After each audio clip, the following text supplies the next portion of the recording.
Hello বন্ধুরা, সবাই কেমন আছো? আশা করি সবাই ভালো আছে, আমিও ভালো আছি। তো তোমাদের সামনে নিয়ে চলে এলাম আরও একটা রান্নার ব্লগ। তো দেখো আজকে কী কী আমাদের রান্না হবে। তো সবাইকে আগে বলে দিই গুড মর্নিং। তো সকালবেলা আমি অনেকটা বেলাই হয়ে গেছে, যদিও কতক্ষণ টাইম লাগবে জানি না। তো চলো দেখাই। তো প্রথম ফুলকপি আলু কাটা হয়েছে, এটা হবে মাছের ঝোল, এই ট্যাংরা মাছ দিয়ে ঝোল হবে। আর এটা ঝাল মতো হবে, এটা হলো গাংমোয়াটি ঝাল হবে। আর চিকেন আনা হয়েছে, চিকেনটা একটু হবে। চিকেনের জন্য আলু কাটা হয়ে গেছে, এদিকে মাছের ঝালের জন্য কাঁচা টমেটো লঙ্কা কাটা হয়ে গেছে, আদা রসুন পেস্ট করা হয়ে গেছে, পেঁয়াজ ক্যাপসিকাম আর টমেটো দেওয়া হয়ে গেছে, সব কাটা হয়ে গেছে। এগুলো দিয়ে আমি রান্না বসাবো। তো চলো প্রথমে মাছগুলো মাখিয়ে নিই নুন হলুদ দিয়ে।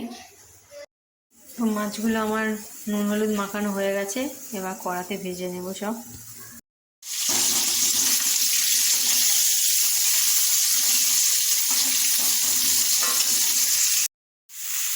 তো ট্যাংরা মাছগুলো ভাজা হয়ে গেছে, এবার এগুলো ভাজা হবে। কড়াই দিয়ে দিয়েছি, এদিকে আমি আর একটা কড়া বসিয়ে দিয়েছি, ফুলকপিটা ভেজে নেবো, মাছের ঝোলটা বসিয়ে দেবো, অনেক বেলা হয়ে গেছে। তো তাই দুদিকে দুটো কড়া বসিয়ে দিয়েছি। তো ফুলকপিটা আমার ভাজা হয়ে গেছে দেখো। তো মাছও কিছুটা কড়াই দিয়ে দিয়েছি, অর্ধেক ভাজা হয়ে গেছে। তো এদিকে ফুলকপি তরকারিটা মাছের ঝোলটা বসিয়ে দেবো। চলো মাছের ঝোল বসানোর জন্য পেঁয়াজ কাঁচা লঙ্কা টমেটো দিয়ে দিয়েছি, আদা রসুনের পেস্টটা দিয়ে দেবো এবার।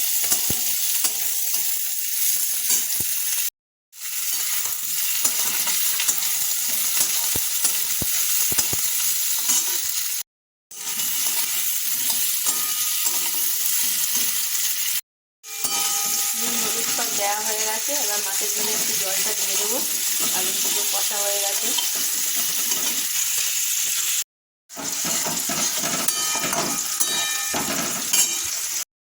তো দেখো জল দিয়ে দিয়েছি, ফুলকপি করবে মাছ করবে, তাই একটু বেশি জল দিলাম। আলুটা সিদ্ধ হবে, ফুলকপি করবে। তো এদিকে মাছও আমার ভাজা হয়ে এসছে, মাছের ঝালটা এই কড়াই বসিয়ে দেবো। তো মাছগুলো সব ভাজা হয়ে গেছে, এবার মাছের ঝালটা বসিয়ে দেবো। ওদিকে মাছের ঝোলটা বসিয়ে দিয়েছি। তো মাছের ঝালটা বসানোর জন্য দেখো কাঁচা কাঁচা টমেটো দিয়েছি, আর পাকা টমেটো দিয়েই হবে এই ঝালটা, আর পেঁয়াজ দিয়ে একটুখানি কালো জিরে ফেলে দিয়েছি। চলো ভালো করে আগে ভাজি, কষাই করে নেবো, তারপরে আদা রসুনের পেস্টটা দিয়ে দেবো। দেখো মশলাটা আমার ভালো করে বেশ কষানো হয়ে গেছে।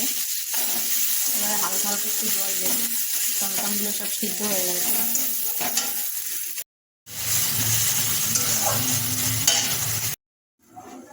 তো দেখো জল দিয়ে দিয়েছি, একটু ফুটবে জলটা, ঝোলটা একটু মাখামাখো হবে, তারপরে গাংমোয়াটিগুলো দিয়ে দেবো। এখন না, এখন জলটা একটু ফুটে মোটা একটু জুস টাইপের হবে।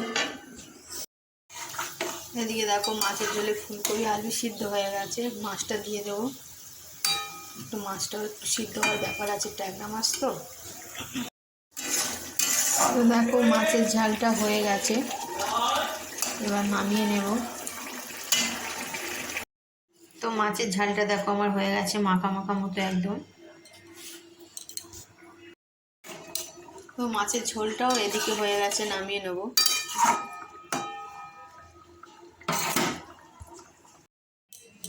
তো মাছের ঝোলটা দেখো নামিয়ে নিয়েছি। তো চল এবার মাংসটা বসাবো। তো মাংসটাও ম্যারিনেট করে নিয়েছি। তো এবার আলুগুলো আগে ভেজে নেবো, তারপর মাংসটা বসাবো। তো চলো একটু লবণ ফেলে দিয়েছি তেলে, আলুগুলো একটু ভেজে নেবো।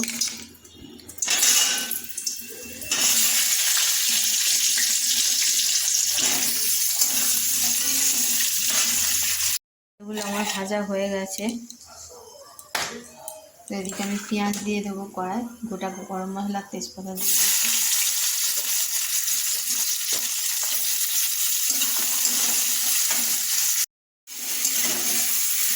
ক্যাপসিকামগুলো দিয়ে দেবো।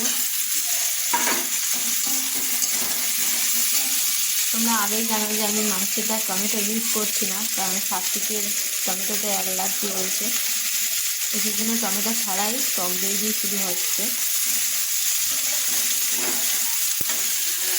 তো একটু পরে ভাজা ভাজা হয়ে গেলে তারপরে আদা রসুনের পেস্টটা দিয়ে দেবো।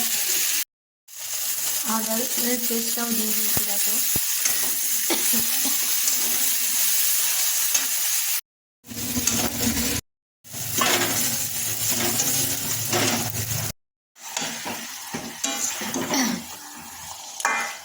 দেখো মাছটা এবার ভালো করে কষাই করবো, অনেকক্ষণ ধরে একটু কষাই করবো। এখনো কষা বাকি আছে, আরও একটু কষা হবে।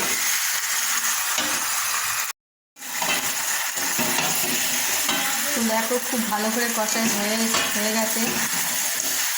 এবার একটু অল্প অল্প করে জল দিয়ে নাড়তে থাকবো। জলটা দিকে গরম করতে দিয়ে দিয়েছি। তো জল ঢেলে দিয়েছি দেখো। এবার সিদ্ধ হওয়ার জন্য চাপা দিয়ে রাখবো বেশ কিছুক্ষণ। এদিকে ভাতটাও বসিয়ে দিয়েছি। তো চিকেনটা আমার হয়ে গেছে দেখো, গরম মশলা দিয়ে নামিয়ে নিয়েছি। তো চলো আজকে কী কী হলো এক ঝলক দেখে নেওয়া যাক। তো আমাদের রান্না সবে কমপ্লিট হলো, দেখতেই পেলে। তো চলো কী কী লাস্ট ফিনিশিং একটু দেখিয়ে দেওয়া যাক। তো দেখো গাংমাটির ঝাল হয়েছে কাঁচা টমেটো দিয়ে, আর ফুলকপি আলু আর ট্যাংরা মাছের ঝোল হয়েছে, আর চিকেন কষা হয়েছে। দেখো চিকেনটা পুরো কালারটা দেখো লাল টকটকে হয়েছে, খুব সুন্দর কালার এসছে, আর ব্যাপক সেন্ট বেরোচ্ছে। আর লেবু কাটা হয়েছে, আর তার সাথে গরম গরম ভাত। তো ভাতটা ভাব উঠছে, প্রচণ্ড গরম। তো যাই হোক, তোমাদের সব কিছু কেমন লাগলো, ভালো লাগলে প্লিজ একটা লাইক দিও, সাথে থেকো, পাশে থেকো। ওকে টাটা আজকেকার মতো।